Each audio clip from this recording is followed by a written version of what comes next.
Theater is a unique art form in many ways. But to which of these three categories of art does it belong? As we saw last time, the initial theater and artist, the playwright, is really engaged in a literary art. Set, costume, properties, and lighting designers are really engaged in creating a visual art. But our instinct is to say that theater is a performing arts. We should trust our instincts. To understand where theater fits in, we need to have a firm understanding as to what the main art object of theater is. The main art object of theater is not the script. We can have theater without a script. In fact, we'll be talking about the art and history of improvisation this semester. Improvisation is the art of creating theater without scripts. Noted theater artist Viola Spolin has made a career of creating theater without scripts. You may have also seen this done on television with Drew Carey's Whose Line Is It Anyway? A script is often used but is not necessary to create theater. The same can be said of the visual needs of theater. You need to be able to see a theater performance, but it's not necessary to create a unified visual image in order to have theater. Street theater is a form of theater where a set, costumes, or even the stage is needed to have theater. Well, you need actors to have theater, true, but are actors the main art object of theater? No. The actors are the artist. It's not the actors themselves, but what the actors create that is the main art object of theater. The performance. But what are the actors performing that make it different from music, dance, or opera? It's in the unique nature of this art object that we separate theater from other performing arts. The main art object of theater is dramatic action. It's an action in motion. It's a performance art because once the dramatic action of the actor has been performed, it ceases to exist.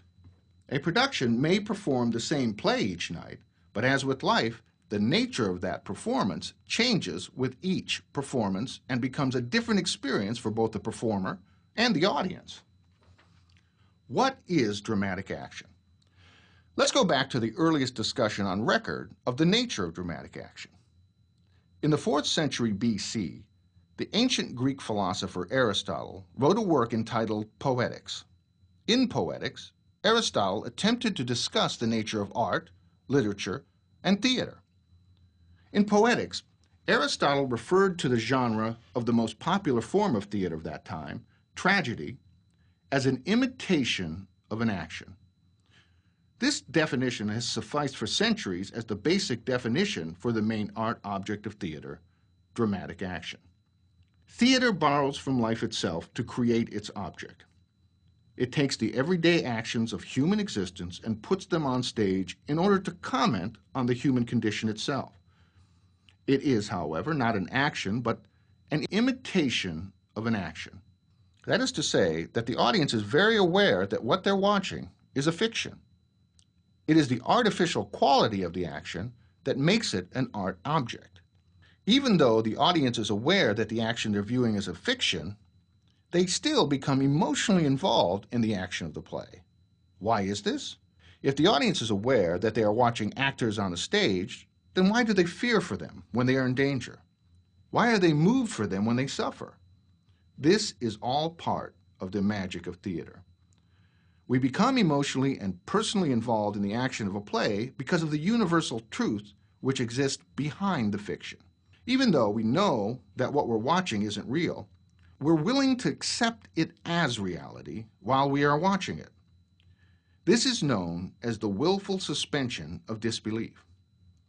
Audience members are willing to suspend its knowledge that the play itself is a fiction while they are watching the action so that they can connect with the human experience on stage in a complete and profound manner. This brings up another concept related to dramatic action, the illusion of reality. This concept is closely related to Aristotle's term, an imitation of an action. A play production is creating an illusion much in the same way that a magician does. Even though we know that there's a trick behind the trick that we're seeing, we are willing to accept a magician's magic as real magic. Theater creates an illusion in the same way. Even though we know that the actors who present Romeo and Juliet are dressed up in costumes of the period and are engaged in actions such as sword fighting and masked balls, that they are not really these people engaged in these actions. We are willing to accept the reality so that we may benefit fully from the experience. So let's summarize. The main art object of theater is dramatic action. Dramatic action is an imitation of an action that requires a willful suspension of disbelief on the part of the audience in order to create the illusion of reality. Because dramatic action is the main art object of theater, we would categorize theater as a performance art. Dramatic action is ephemeral in nature. It exists only for the moment that it is being performed.